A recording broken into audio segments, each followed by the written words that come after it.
Let us pray. Our prayer is the prayer as used at the Mother of Parliament since the year 1659. We, thine unworthy servants, here gathered together in thy name, do humbly beseech thee to send down thy heavenly wisdom from above to direct and guide us in all our considerations. Amen.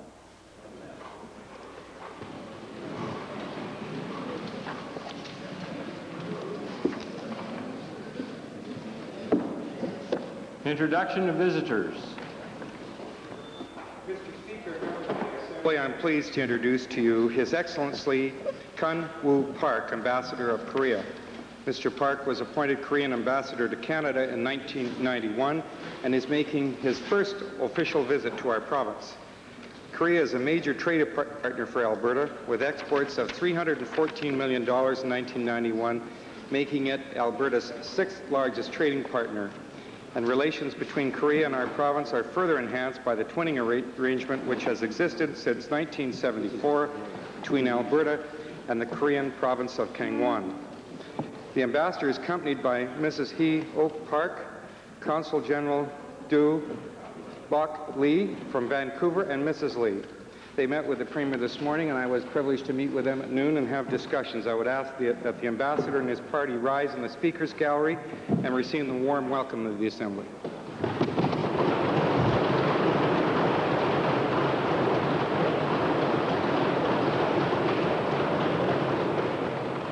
Minister of Education. We have in the Members' Gallery today 6 special guests visiting from the sister province of Heilongjiang in China. They have been here attending the first International School Twinning Conference that took place last week in Jasper. They are 6 in number, Mr. Wang, Mr. Chen, Mr. Tong, Mr. Wang, Mr. Liu, and Mr. Zhang. They are from Harbin and Daqing. Ask them to rise and have all members of the Assembly greet them in a warm fashion.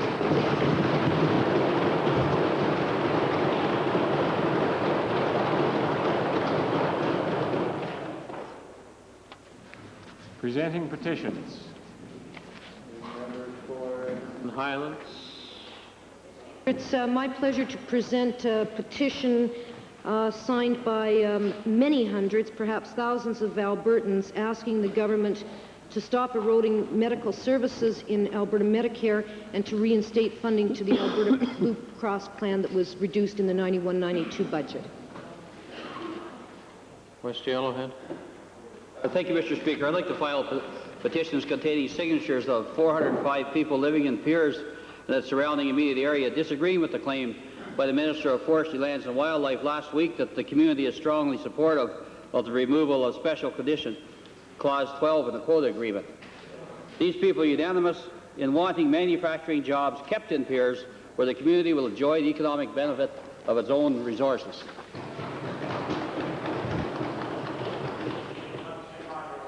Order. Reading and receiving petitions. Presenting reports by standing and special committees. Notices of motions.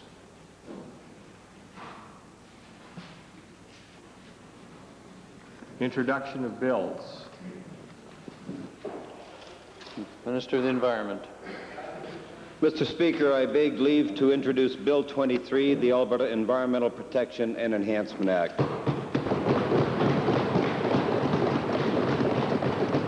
Mr. Speaker, this being a money bill, His Honor, the Honorable the Lieutenant Governor, having been informed of the contents of this bill, recommends the same to the Assembly. Mr. Speaker, this is a great honor for me as this comprehensive legislation is the culmination of more than 28 months of consultation with Albertans who literally helped write this bill. Highlights of this legislation include a one-window approval approach for business, a clarified environmental impact assessment process, increased public consultation and participation in all aspects of environmental protection and enhancement, provision for market-based approaches to achieve environmental protection goals, provisions to address cleanup of contaminated sites, and an enhanced enforcement regime. Mr. Speaker, Bill 23 consolidates 9 separate environmental acts and provides for the protection, improvement, and wise use of our environment now and into the future. The Honourable Minister of the Environment has moved first reading of Bill number 23, Environmental Protection and Enhancement Act. Those in favor of first reading, please say aye. Aye. Opposed, please say no. Carried. Bill number 23, Environmental Protection and Enhancement, introduced by the Honourable Mr. Klein, is now read a first time.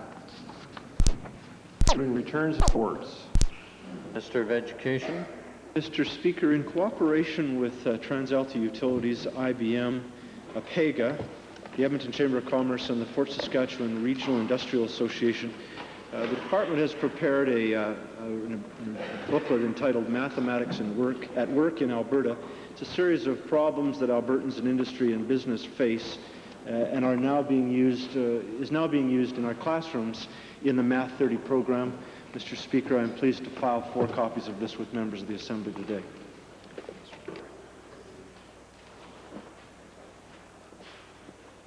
Introduction of special guests. Minister of Culture and Multiculturalism. I had the opportunity to go to Allendale School, deep in the heart of the constituency of Edmonton Park Allen, and I spent some time with a hard-working class led by Ms. Ursula Buffy. And I watched them at work. Today, Mr. Speaker, they are getting to turn tables and come here and watch us work. And I would urge my colleagues, and I'm sure they will require no urging, to give Ms. Buffy and her class of 18 students who are in the members' gallery a warm welcome, if they would only rise.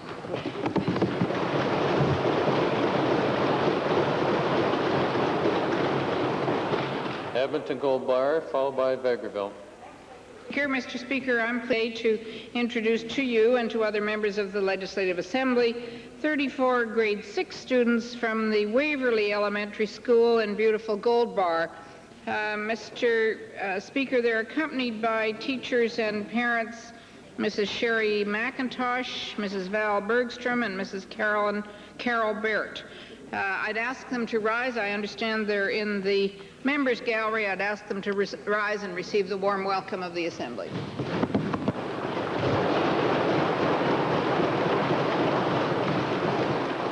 Member for Vegreville. Mr. Speaker, I'm pleased to introduce to you and my colleagues in the legislature 60 students from the Peter Savard School in Vegreville. They're accompanied by Raymond Sharuk, Lisa Topelko, Melva Hasse, Nancy Makowecki, and Randy Foots. And I'd ask those guests of mine to stand in the public gallery and be welcomed by MLAs.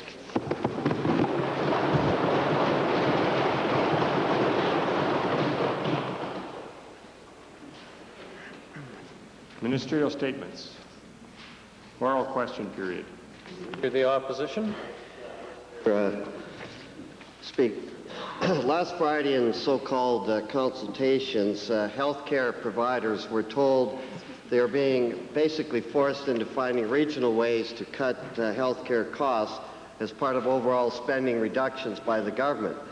Mr. Speaker, the government has said that the money available for healthcare will be flat, but some healthcare providers estimate the healthcare system could be cut by as much as $80 million a year in the future, Mr. Speaker. We are now paying for this government's waste and mismanagement, both in the healthcare system and with misguided spending priorities in the past, Mr. Speaker. But my question to the Minister of Health is simply this. Will the Minister update us about the future of healthcare in the province by explaining exactly what she means by flat budgets for healthcare? Are there going to be, in other words, are there going to be cuts of up to $80 million a year in the future, Mr. Speaker? Mr. Speaker, I'm pleased to the Honourable Leader of the Opposition has raised the question because certainly what occurred last Friday, I think it's the start of a wonderful opportunity in Alberta, and it was attended by virtually every provincial health association in Alberta, and to my knowledge it is the first time that all of those groups have come together in order to look at the imperative of long-term financial planning in health. It's not a matter of reducing resources, Mr. Speaker, and it's not a matter of decisions having been made ahead of this legislature. It was an attempt, and is an attempt, to put in place a plan by which we look ahead, look at some of the pressures that we know are on our health system, and yet look at the kind of fundamental change that we've been talking about a lot in health, but haven't found a means by which to get there. This is in fact that means, and I'm very proud of the health sector for being part of this major, major consultation with our health providers. Speaker, nobody says that we shouldn't be consulting, Mr. Speaker. I'll come to that, though, but I still have not got a clear answer from the minister, because we're talking about dollars and cents, we're talking about the future. She talks about flat budgets. We had a discussion with the treasurer where he seemed to indicate there'd be some severe cuts in health care in the future. And I want to know from the minister, what are they looking at? Yeah, let's hear. Mr. Speaker, I don't know how to explain flat to the honourable member, but I will do my best. If you look at how health has grown and how the costs in health have gone up over the past decade, you see a slope of the line at a rate that I don't believe we can continue to afford. So therefore, what we are saying is, let's look at what would happen to that system, not if we reduce our support for it, but rather if we simply kept the same dollars today in 1992 forward for the next 5 years. What are some of the things we might look at in that health system? And quite frankly, Mr. Speaker, it is a vision which I think is going to help rather than hinder the health system. If you look, for example, at the number of acute beds, for example, that we have in Alberta, we have more acute, or among the highest number of acute beds per capita, with a relatively young population. What we're really saying is, let's look at those resources being used perhaps in another area in health, and that's what this whole issue of reallocation is about. So it isn't about cutting dollars out of that existing budget. It's about saying, these are the resources we have over the next 5 years. What might this health system look at? In fact, it is a fundamental consultation. Mr. Speaker, that's the point, that this government, with the waste and mismanagement, did overbuild acute care, did spend in all the wrong places, Mr. Speaker. Now we're going to ask the local authorities to try to pick up their mess, Mr. Speaker.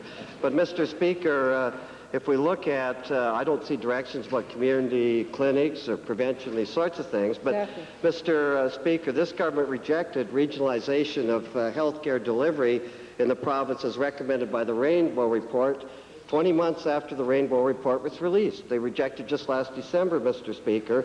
Now we have the health minister telling local health authorities to come up with regional ways of saving money and to do it in a very short period of time, I'm told by October. My question to the minister, this is leaving a lot of confusion. How does the minister justify this flip-flop in direction that leaves basically local authorities with almost no time to plan, Mr. Speaker? Good point.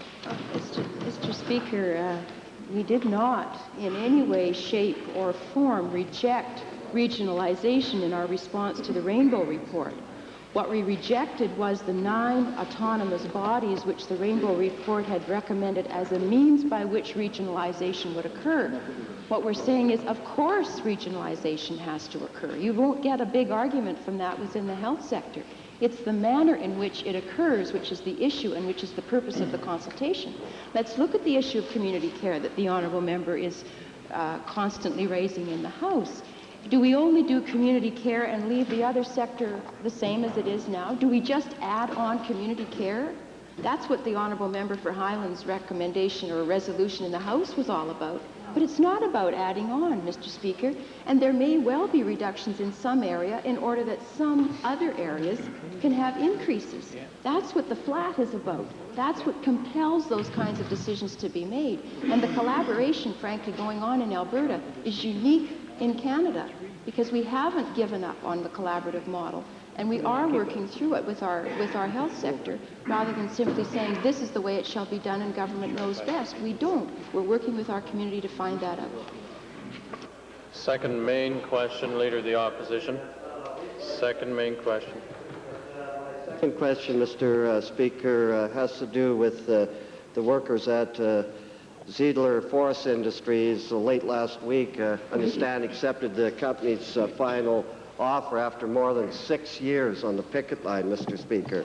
Throughout this dispute, if I may say so, management has refused to bargain in good faith and brought in replacement workers, basically, I believe, to break the union, Mr. Speaker. Now we find out that the company may refuse to honor its own offer, arguing that under Alberta's new labor laws, the strike is void because it exceeds a 2-year limit in the legislation. Well, Mr. Speaker, I think even we should recognize there's been a very black mark in labor relations in this province and known right across Canada, and I would hope the minister would even now come to some basic fairness in this issue. My first question is simple, straightforward to the minister. What is the minister doing to get the striking Ziegler's workers back to work? Mr. Speaker, the honorable leader of the opposition has made a couple of statements that I think I should address. Firstly, one of which is referring to which piece of legislation applies to this dispute. And that is a question that is, in fact, right in front of the Labor Relations Board now. And it was argued some 2 weeks ago, and the board has yet to render its decision. So whether it's under the old act or whether it's under the current code is not a decision or a statement of fact that we can make today. But we look forward to hearing the decision of the Labor Relations Board. The second comment that I have, of course, been urging the two sides in this dispute to come to an agreement for some time now. And I hope that events that occurred as reported in the media over the last 2 or 3 days indicate that there is, in fact, a settlement in the offing. However, I haven't had any official word whatsoever as to the current state of events today, although I would expect to hear it sometime soon. Well, Mr. Speaker, I'd remind the minister it's not good enough to hide behind the Labor Relations Board. They're dealing with the laws that this government passed, Mr. Speaker. It's creating the problems. But the minister suggested that the new law in the past would not apply in the Ziegler case. In fact, in Hansard, we believe, in March 1990, the minister said Ziegler workers would have been protected if the strike had commenced under the current legislation, Mr. Speaker. That seemed to be pretty clear at that particular time. Now we need the assurances, Mr. Speaker, that they will be protected again because they are under the old legislation. And my question to the minister is simply this. Will the minister make it clear in this dispute that it is the old labor laws that apply, not laws passed since the dispute started? Hear, hear. I have to reiterate that we have a Labor Relations Board which is a court in all labor relations matters. And so any decision as to the interpretation of the law as it is applied to any set of facts is theirs to decide. It is not ours to decide. And consequently, I cannot say which one applies. I do recall saying that if the code applies, then there is protection for replacement workers as is set out in the code. And that is a requirement that, given certain conditions that are set out in the act, or I'm sorry, in the code, replacement workers must be, original strikers must be rehired after a strike has come to an end. Now, the larger question here is, does the code apply or does the act apply? And that I cannot say today because we are all waiting for the Labor Relations Board decision. Mr. Speaker, we are the laws here. Right. We passed very bad labor laws, and this is what's leading to the minister's confusion, Mr. Speaker. And you could have, from a legitimate strike, these people just turfed out at the Labor Relations Board. And my question to the minister is simply that. Is she prepared to allow these striking workers who went out in a legitimate strike, if the Labor Relations Board goes the other way, just to say it's tough, that's the way it is? Mr. Speaker, whether it was under the Labor Relations Act before or under the Labor Relations Code now, it has always been the law, as it is all across Canada, that these sorts of questions are in fact decided by the board. They are authorized, as is a court, to decide what legislation is interpreted to be as it applies to any particular circumstance, any particular set of facts. That is not any change from before. Gary, on behalf of the Liberal Party. Mr. Speaker, my questions are to the Minister of Labour. Late last week, I spoke to both sides in the teachers' strike in central Alberta. Trustees indicated that they wanted some sort of government intervention, The trustees the representatives for the teachers have indicated that they want intervention. And this weekend, I met a number of parents who are in total despair. They want their children back in school.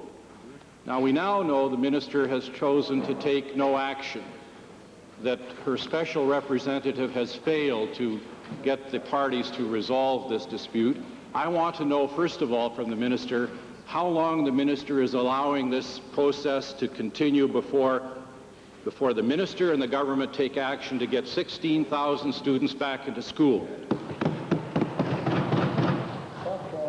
Mr. Speaker, it's true that Mr. Albertini spent the last 4 days in consultations with a great many people down in the Battle River School Authorities area. He spoke with parents, he met with parents, he spoke with trustees from all 7 districts that have not settled so far, 7 out of 10. He spoke with some teachers by phone, and he met with both the bargaining teams, teachers and trustees, as well as meeting with them together. And his report back to me on a factual basis, it is true that they haven't come to a settlement over the weekend. However, it is also true that several school districts have settled or have offered to settle and at terms that are not very far apart. For example, the county of Lacombe offered 8.6%, and the teachers countered with 8.8%, which is only 50 cents a day apart.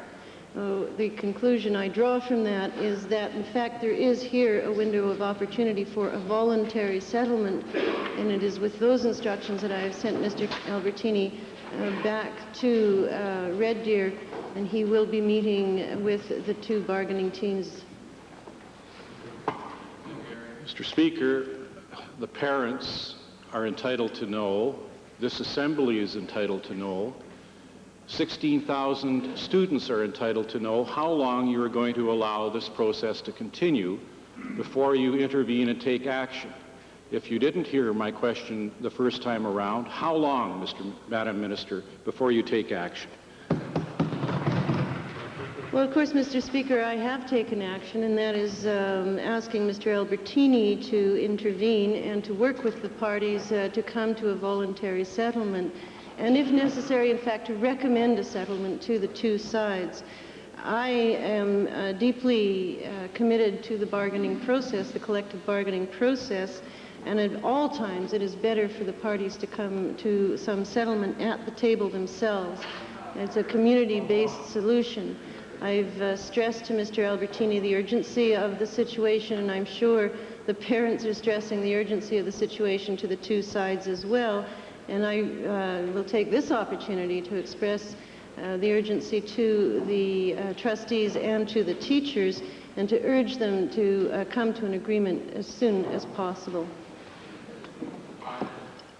Mr. Speaker, I'm not sure why the minister continues to skirt around this question. Is it because the minister doesn't understand the question? The question is simple. How long? What's the time frame before the minister does something real? The emissary is not solving this problem. Both sides say they want settlement. When is the minister going to do something? By what date will we get that action taken? Well, Mr. Speaker, let me reiterate. I am not going to relieve the trustees and the teachers of their responsibility to come to an agreement when there are facts presented to me that some of the districts are only 50 cents a day apart. I do believe they should take the action and the responsibility on their shoulders of coming to an agreement immediately. Calgary Foothills. Thank you, Mr. Speaker. Our Minister of Energy, along with a group of oil industry personnel, have been on a trade mission in the Persian Gulf for the last 18 days. Mr. Speaker, to the Minister, why is it so important that a Minister of the Crown has to participate in a mission of this sort? Well, Mr. Speaker,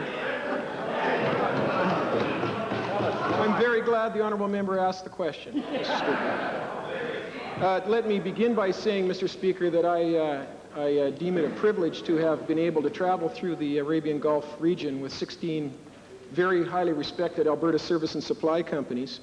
I should also say, Mr. Speaker, that I was pleasantly surprised by the high reputation that our country of Canada has in the Persian Gulf with regard to the Desert Storm situation, and also to some Alberta oil service and supply companies, such as ATCO Industries and Safety Boss, that played such a significant role in Kuwait now and in the past in bringing that country's oil production back and assisting the people of that country as a result of the Persian Gulf War.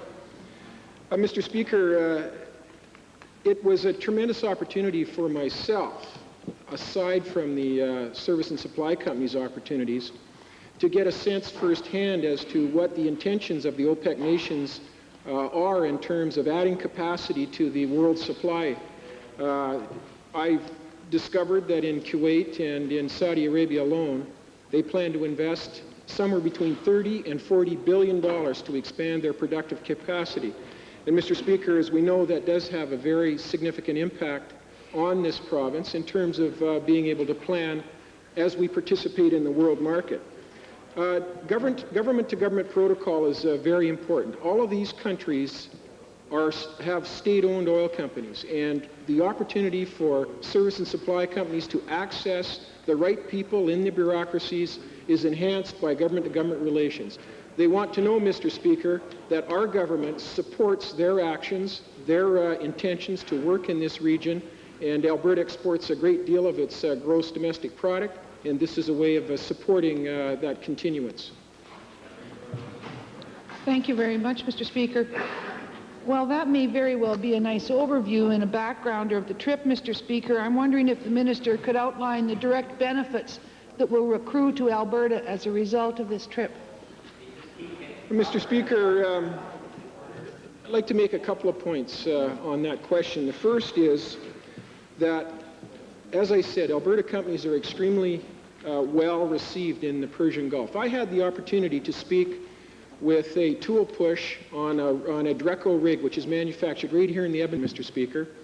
The Kuwait Oil Company just bought 2 rigs for over $14 million. They are negotiating with Dreco to buy an additional 2 rigs. And that tool push said that the rigs, he's been working on rigs for 20 years. These are the most flexible and the most easy to move of any rig he's ever worked on. That is a testimonial to what Alberta can offer in terms of exporting its goods and services. Mr. Speaker, ATCO Industries signed a $10 million movable housing project in Iran, and I had the opportunity to meet with the chairman of the Abu Dhabi National Oil Company the day before Delta Projects of Alberta Engineering Company, was tendering on a $1 billion onshore gas facility. It was fortuitous that I had the opportunity to point out to the chairman that there was an Alberta company, highly respected in the region, that was tendering an offer, and that our government supported it, and could he please give it every consideration. Those opportunities, I think, are very valuable, and I know are valued by the companies. Mr. Speaker, it's a question that should be asked of the companies. Delta Projects, ATCO, companies such as Dreco Rigs, all should be asked as to the value of these, because it's tax dollars that are being used to enhance job creation in the province. Mountain View, followed by Edmonton Whitemud. Thank you, Mr. Speaker. Taxpayers understand the potential benefits of a competitive tendering system. In theory, at any rate, they get services or goods at the lowest price. However, where this government's concerned, that's not always the case. No. Last fall, they awarded a contract to IBM, even though their bid was $1 million more expensive than other bids that met specifications. I understand, in fact, Contracted Services and Public Works Supply and Services did not recommend the IBM proposal, but they received it anyway. To the Provincial Treasurer, Mr. Speaker, what has he done to ensure that this contract was awarded to the lowest bidder to save taxpayers in the order of $1 million? Speaker, the question has been raised, I guess, last fall sometime when prompted by this dispute about whether or not the tendering process was fair and equitable. We did, in fact, investigate this problem. In simple words, we have found the following, that number one, it was a fair and equitable tendering process, that in fact, after all the aspects were considered, the tender closest meeting the specifications won the tender, as is the practice. Well, Mr. Speaker, if there was an investigation, none of the other bidders were contacted by this minister or anybody else in the government in any way, nor were they advised of the outcome. One's left with the impression from the provincial treasurer that the government has created a monopoly situation for IBM, which effectively shuts the door to any competition, and the taxpayers being asked to subsidize this cozy arrangement. I'd like to ask the provincial treasurer, Mr. Speaker, instead of a snow job from him, why won't he call for an independent review from, say, the Auditor General, so that we can find out what's really going on here and save the taxpayers some money on this contract and other contracts in the future? Mr. Speaker, it is a matter of course that the taxpayer's dollar is always uppermost in the decision process, and particularly comes to making sure that the taxpayer's dollar goes as far as possible and that the real value is achieved for the dollars which are raised by the General Revenue Fund. And to that end, Mr. Speaker, I think generally speaking, the tendering process of the Government of Alberta has been without reproach. The process has been open and fair. We have already signed, for example, such things as procurement policy, which in fact speak to the need that all Canadians have access to the tendering process here in Alberta.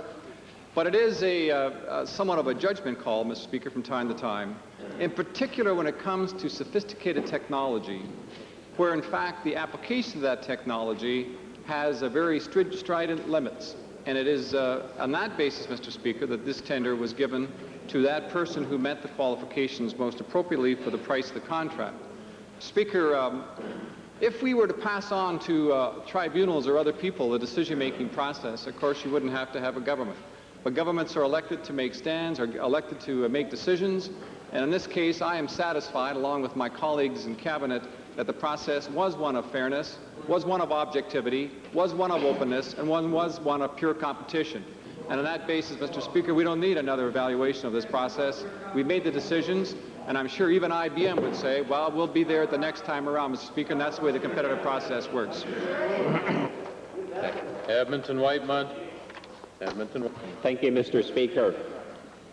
During this past fiscal period, 91-92 to be specific, the minister responsible for lotteries apparently and possibly, along with others, took a 5-day trip to Las Vegas. To the minister responsible for lotteries, did a government department, the minister's office, or lottery revenues cover the costs or part of the costs associated with this Vegas trip?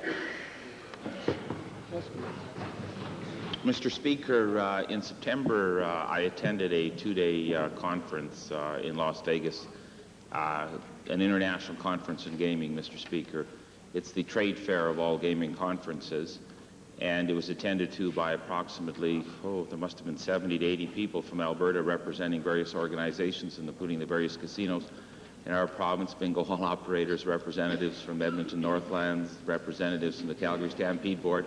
I was in Las Vegas for 2 days, Mr. Speaker, late Monday night, I think, till early Thursday morning, and the fees with respect to this came out of the lotteries allocation, Mr. Speaker.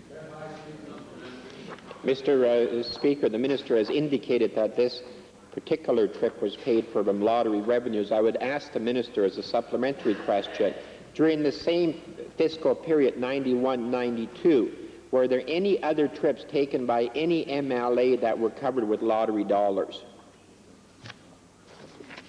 Mr. Speaker, I don't recall any, and they're all covered for in the two reports that I talked about last week. The report that was tabled by the Western Canada Lottery Corporation, the public report, Mr. Speaker, and the other one, the Western Canada Lottery Alberta Division report. All such accounts are covered. Order, please. You asked your two questions, Edmonton Weymouth. Member for Cardston, please. Thank you, Mr. Speaker. My question is to the Minister of Economic Development and Trade. The Alberta government, along with the local municipality and the federal government, encouraged and offered support to Pratt & Whitney to build an engine factory in our province, in fact, in the city of Lethbridge. It has been many months since the announcement that the plant would be built. Can the minister tell us what the status of the project is, and if it's going to be built, what are the direct benefits to our province?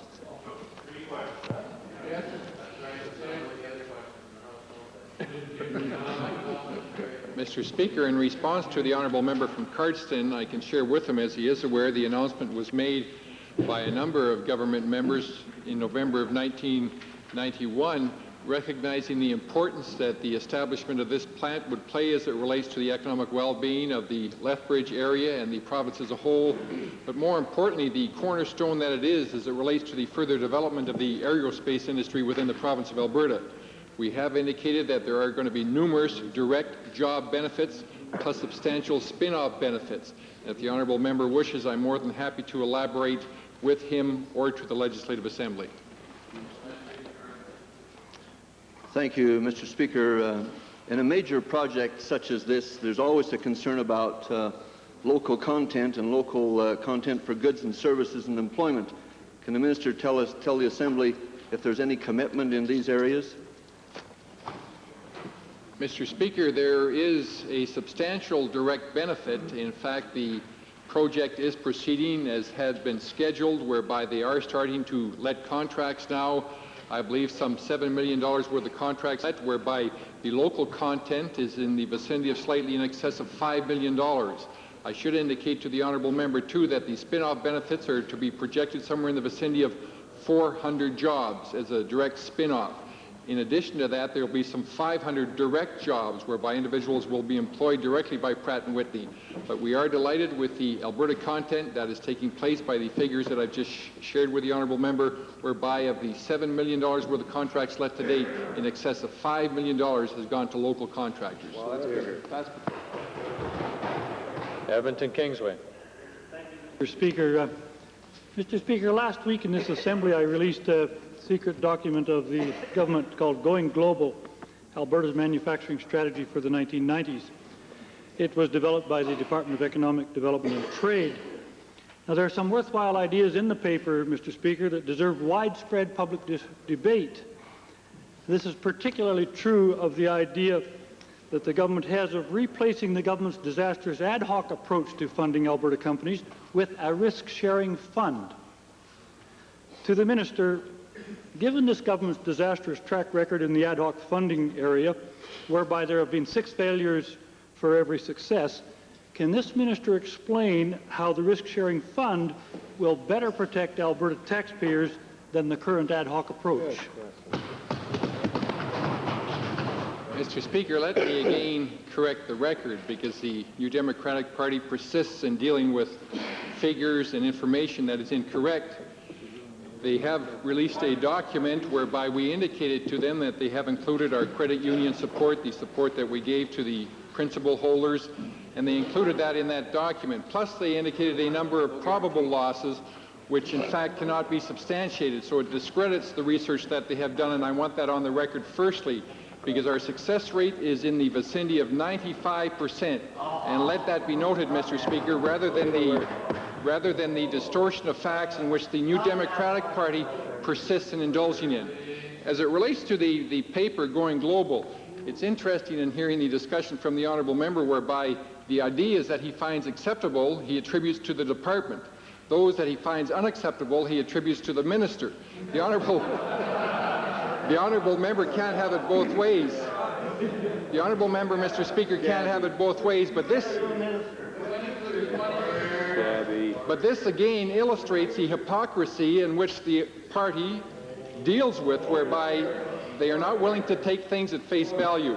What we have done, Mr. Speaker, as it relates to the Towards 2000 Together process, we are having a conference on the economy of which the Premier is chairing in Calgary in late May. I notice that the honourable member has indicated he is going to be, we look forward to his participation, but what we want to do is ensure that all Albertans have an opportunity for meaningful input as it relates to the future direction of this province so that we can maintain the strength that we have built on in the past years. What an incredible dissertation. Why didn't you answer the question? Honourable member. Honourable Minister can answer that question. Oh, okay. Well, then we'll have the question, please. Well, the information released by the New Democratic Party is accurate in every detail. And if the minister wants to get into a debate on that, I'd be glad to take him up on it. Given this government's total failure at picking economic winners, and given the cronyism that has often influenced their ad hoc decisions, will the minister provide assurances that this proposed risk-sharing fund will have a clear set of funding criteria and that there will be a semi-independent, arm's-length administration to decide who gets the money, not ministers sitting around the cabinet table? Mr. Speaker, as is the case in all projects that we involve ourselves in, there is a thorough review of all of the criteria. The honourable member should not be so quick to judge us by his own standards, because as I have indicated to him on a consistent basis, and we go back to the export loan guarantee, we rely on a due diligence by the financial institutions. Right. We receive that advice. As with all projects that go through, the honourable member has suggested our failure rate. If we were to follow his advice, we would not have had the forestry projects within this province. We would not have had, as I just referred to earlier, the dramatic impact as it relates to the aerospace industry. Mr. Speaker, we're in the process of creating jobs for Albertans so that they can have a meaningful lifestyle within this province, and we're going to continue to do so. Here, here. Yep.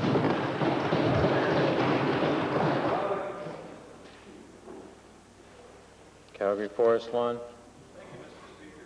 Mr. Speaker, students who work part-time are permitted to exempt up to $200 per month from their student assessments. However, child support payments, alimony, and family allowances are not given the same exemption. My question is to the Minister of Advanced Education. Will he now commit to eliminating this discriminatory policy and give students who receive income as parents and divorcees the same exemption as other students? Here, here. Mr. Premier, Mr. Speaker, I think I responded a week ago in question period with regard to the student financial assistance policies that we have in Alberta that deal almost primarily with the group the honourable member is describing. Mr. Speaker, we provide some $30 million to what we term disadvantaged students, many of whom include single-parent mothers. Mr. Speaker, the honourable member raises a question that we've looked at for some time, and we give every consideration to those students when they apply in terms of exempting earnings from employment in obtaining their student loans. Thank you, Mr. Speaker. Well, at the same time that the minister supports policies that increase the financial burden for student families, he's cut $7 million from the remission payment program. To the minister, then, how does he justify reducing dollars for loan remission at a time when student costs and loans are increasing substantially? Well, Mr. Speaker, let it be abundantly clear to all members that the taxpayers of Alberta pay some $9 or $10 million a year in interest while students have loans. Our view has long been that remission should only be applicable as a debt control instrument. The average debt now on graduation from universities is about $15,000, and colleges about half of that. Our remission policies, Mr. Speaker, frankly, have been increased in terms of what each student would receive if their debts are over that limit. Our experience has been that those who are educated have a 50% chance, better chance of being employed than those who don't have access to a post-secondary system. The reduction, Mr. Speaker, in terms of our loan remission program has been purely and simply to make it more equitable to those students who have excessive debt. So this minister makes no apologies for being able to contain the remission savings of some $6 million. McKnight. Thank you, Mr. Speaker. Mr. Speaker, in 1989, the Minister of Municipal Affairs recognized that the Calgary International Airport Vicinity Protection Area Plan, which regulates airport noise issues, was outdated, and he contemplated a review. The review was never done. My question today is to the Minister of Transportation. Will the Minister take immediate action to ensure that the regulation is reviewed before Calgary City Council makes final decisions regarding housing developments in my constituency? Thanks. Mr. Speaker, two things. First of all, I've got to just check the name of it. The Airport Protection Vicinity Regulation is under the Minister of Municipal Affairs, as the honourable member identified. And then beyond that, noise complaints are the responsibility of the Federal Department of Transport, and I do have the phone number, if you'd like, 292-8430 in Calgary. What do I do now? Mr. Speaker, this isn't funny. It's a very divisive and contentious issue in my constituency, and I feel that the government has been negligent in not making a decision about the review, and I would urge the minister, and will he make a commitment to ask his colleague, the Minister of Municipal Affairs, to do a review immediately? Mr. Speaker, I'm prepared to pass it on to the Minister of Municipal Affairs. I should also point out that I believe the airport was there long before any of the houses that are presently complaining. Right. Edmonton Jasper Place. Order, please. We could use a little noise control in here. Edmonton Jasper Place, please.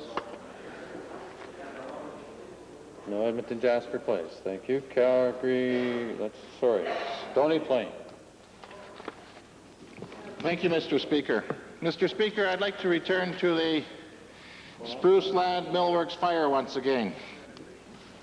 It was reported after the fire that the fire commissioner had denied the request of the county to take action on the basis that he had received a verbal assurance from the water line's owner that the hydrants would be fixed.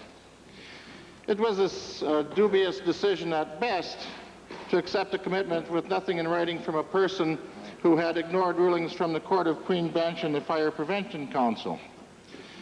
The minister said in this House that the reason he did this was she was in favor of repair as opposed to prosecution. The commissioner, however, never followed up on the verbal assurance, and it took a fire to finally get the hydrants fixed.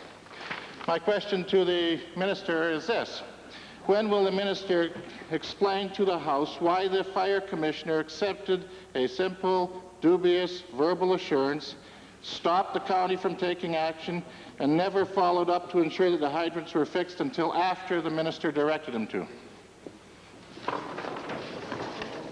Mr. Speaker, it's my understanding that the county was never, ever prevented from taking action to fix those fire hydrants. Mr. Speaker, if the minister would check Hansard, she would find that she said in this House that that, in fact, was the case, the statement that I made about stopping prosecution in favor of repair.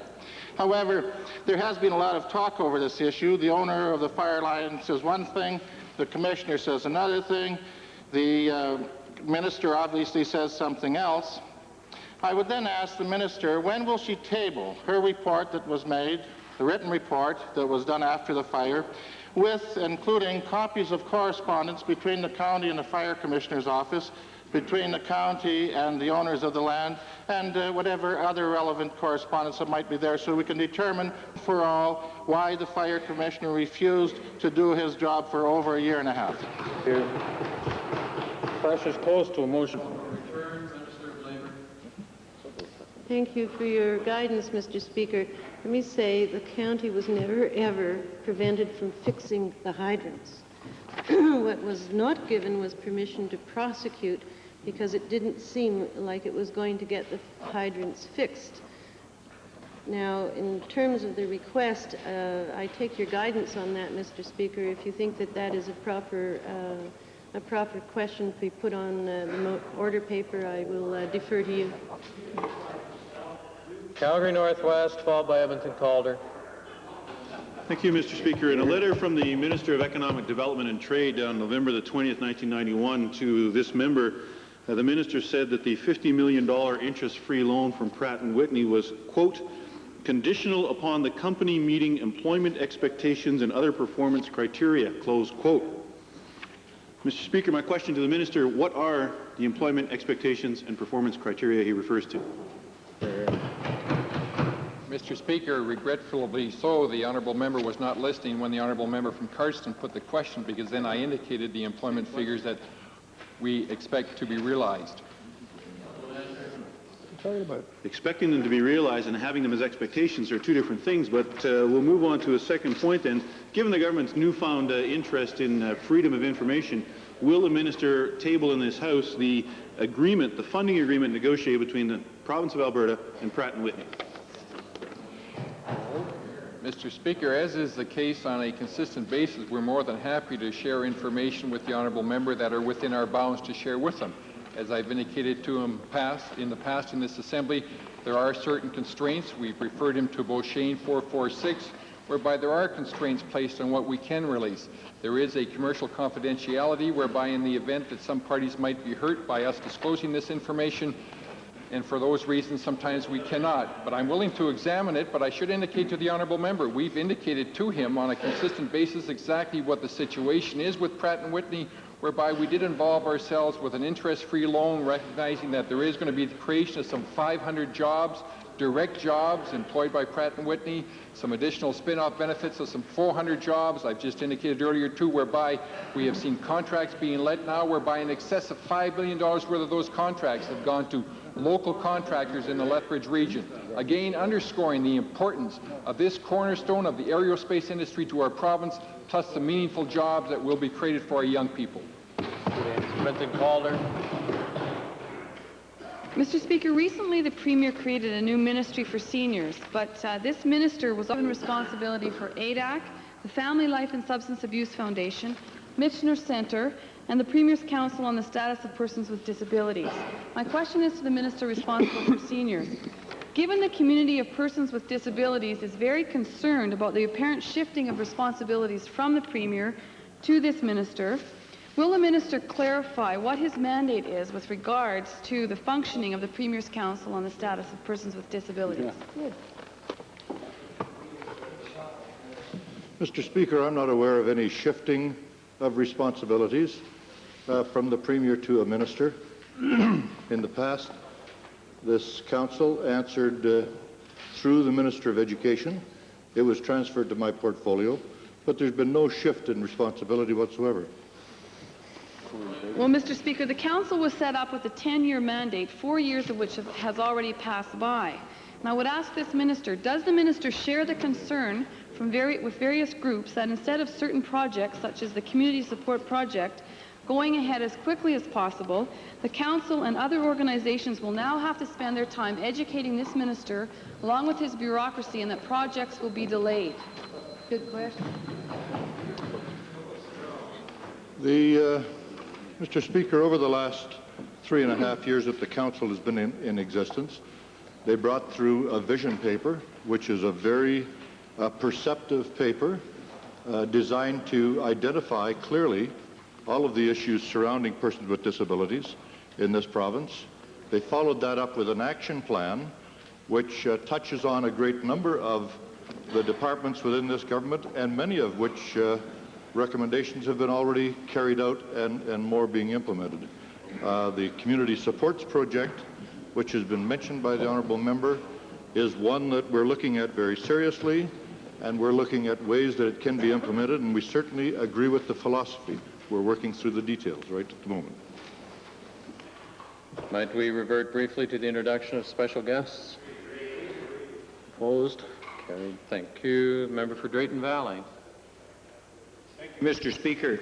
I'd like to take pleasure today to introduce to you and through you to this legislature 27 bright and cheerful students from the Kalmar School, and they are accompanied today by Brad Umperville, and I would ask them to rise in the public gallery and receive the warm welcome of this House.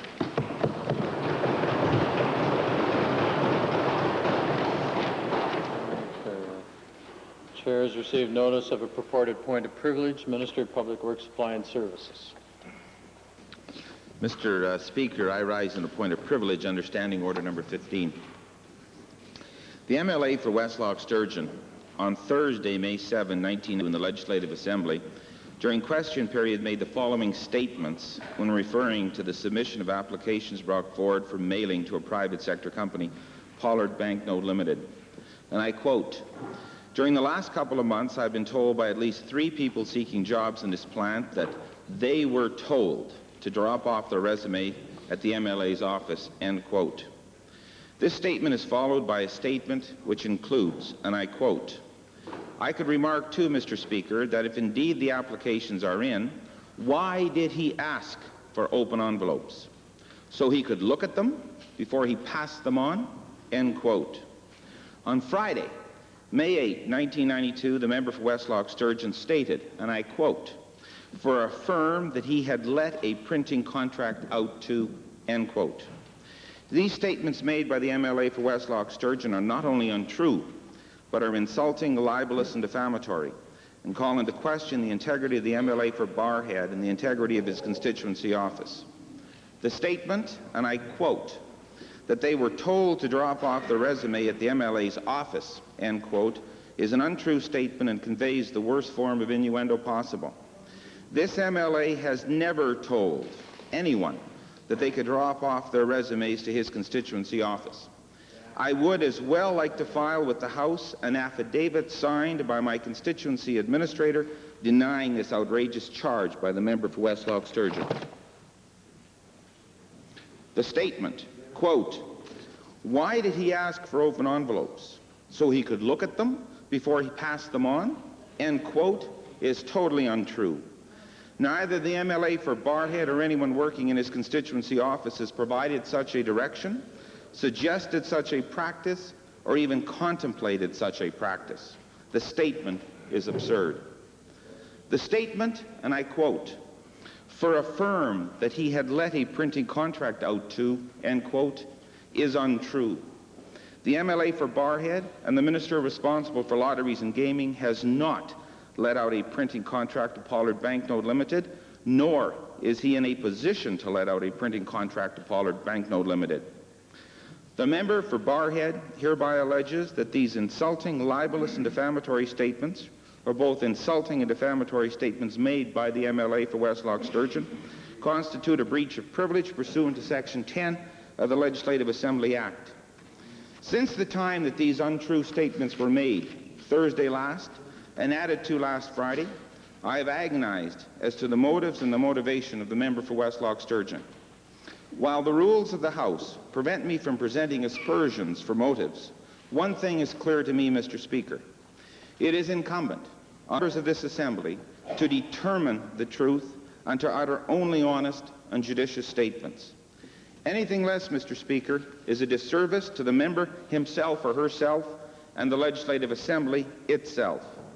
If any untrue statement is made by any member in this House, then the reputation and the integrity of this Assembly is undermined. Since these untrue statements were made, I have felt myself under an unnecessary cloud of suspicion.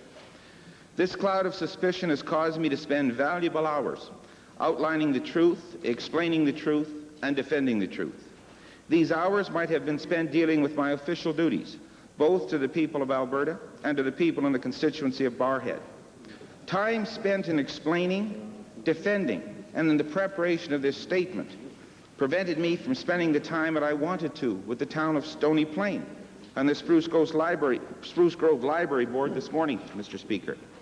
These examples are only a few of those that could be given in describing the impact that these untrue statements have had on me in recent days. The truth, Mr. Speaker, is an absolute defense against libel.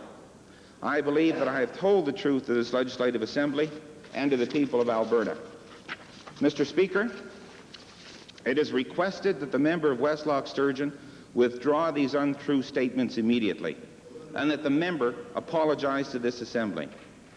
Failing this action by the member for West Loch Sturgeon, it is requested that the matter of the alleged breach of privilege be dealt with by the Legislative Assembly today or soon thereafter is considered practical by Mr. Speaker in order to permit the Legislative Assembly to inquire into the matter of whether or not a breach of privilege has occurred, and if so, the sanction to be imposed on the member who breached the privilege of the Legislative Assembly.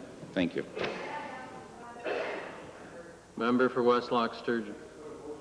Mr. Speaker, I think as you know, Mr. Speaker, and as is well pointed out, that you have the sole right to decide whether a question of privilege has been or possibly taken place and refer it to the House. But also there is a set procedure through the years, and I'd refer you to, and I'm sure you're most familiar with it, but the rest of the House may not be, is that the Rules of Order 15 sub 2 says a member wishing to raise a question of privilege shall have written notice containing a brief statement of the question of Mr. Speaker, and if practical, to any person whose conduct may be called into question, and I think it's rather obvious I've been called into question, at least 2 hours before the opening of the sitting. Mine was delivered at 5 minutes after the sitting opened. I don't know when yours was, Mr. Speaker. And before the orders of the call, which is, of course, you got that.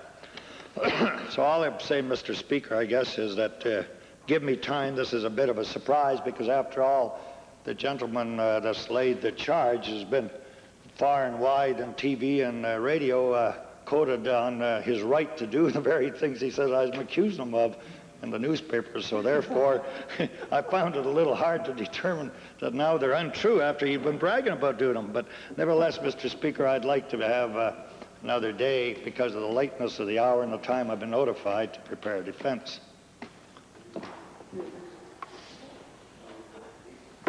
On the document before me, I have here as noted that the information was delivered to my office at 12:15 this afternoon, and it shows a copy to the member for Westlock Sturgeon, May the 11th at 12:30 p.m. But I don't know where it was delivered or anything. Well, whatever the case, honourable member, then the House will deal with the matter tomorrow. Proper notice has been given as far as the chair is concerned, and the chair looks forward to seeing some sober second thought being given to it by various members involved. Orders of the day. Government bills and orders for second reading. Bill number 4, public contributions.